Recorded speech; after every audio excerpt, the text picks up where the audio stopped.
The Commerce Department's Economic Development Program has awarded over $50 million to the University of Illinois Bioprocessing and Fermentation Lab.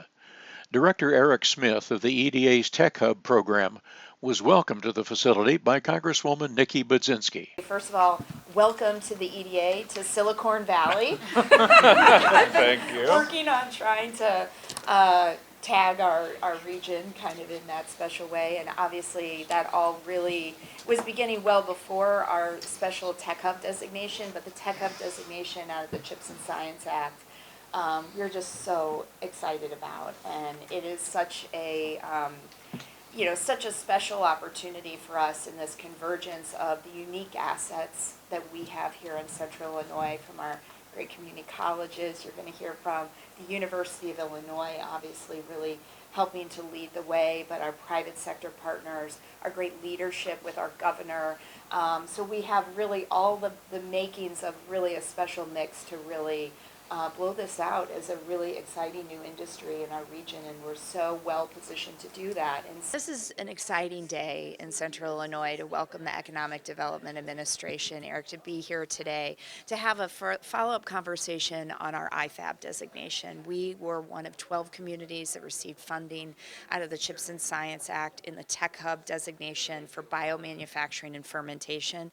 We were bringing together stakeholders today to just give Eric and the EDA an update on the work that we're doing since the designation, the needs that we'll have in our communities moving forward, and how we're going to continue to work collaboratively to make this a reality.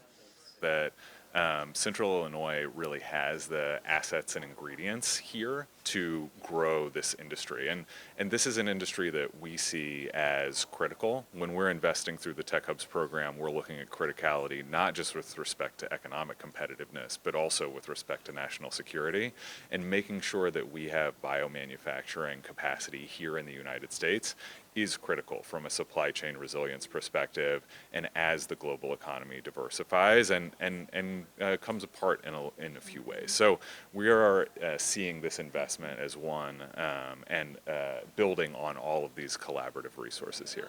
And without making commitments, what could you see as you look into a crystal ball could happen? I think that one of the things that we are looking to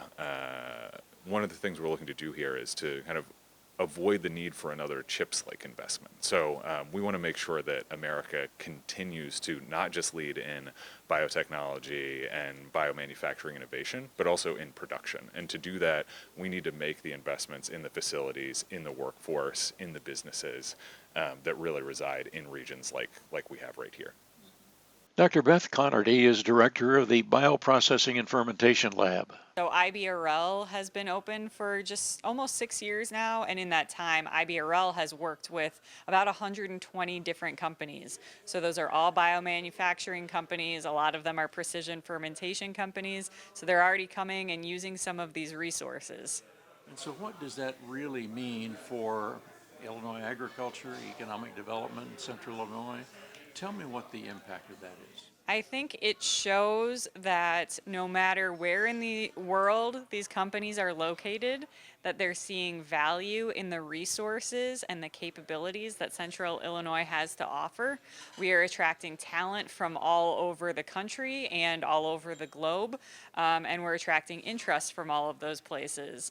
So I think that that really proves a case study for what IFAB is trying to achieve, and we need to use that as a launch point to get those companies to stay here too. As far as agriculture, help me kind of extend what you are doing out to those farmers in the field.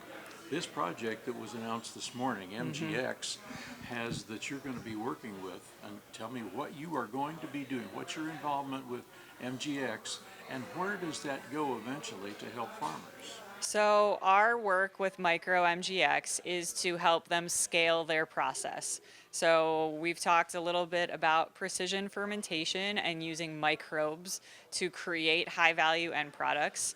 So MicroMGX is a really great example for farmers because it's impacting agriculture in two ways. On the front end, they're using corn sugar as their raw material. And then on the back end, they're creating an herbicide product, a naturally produced herbicide product.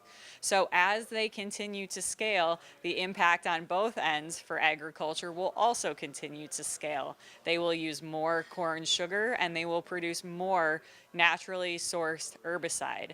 And more sustainable agricultural products is a great application of precision fermentation for the agricultural industry.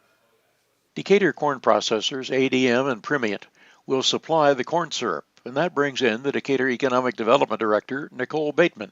So we have a company here that has developed a new technology in which then they'll eventually need to scale that out, right? So that they can become mass producers of their new product. And to do that, we have to build these tanks at the varying sizes. And so they'll be able to then scale out their technology to fully commercialize someday. Okay, now, they're doing this in Champaign, are they doing this Yes. in Decatur?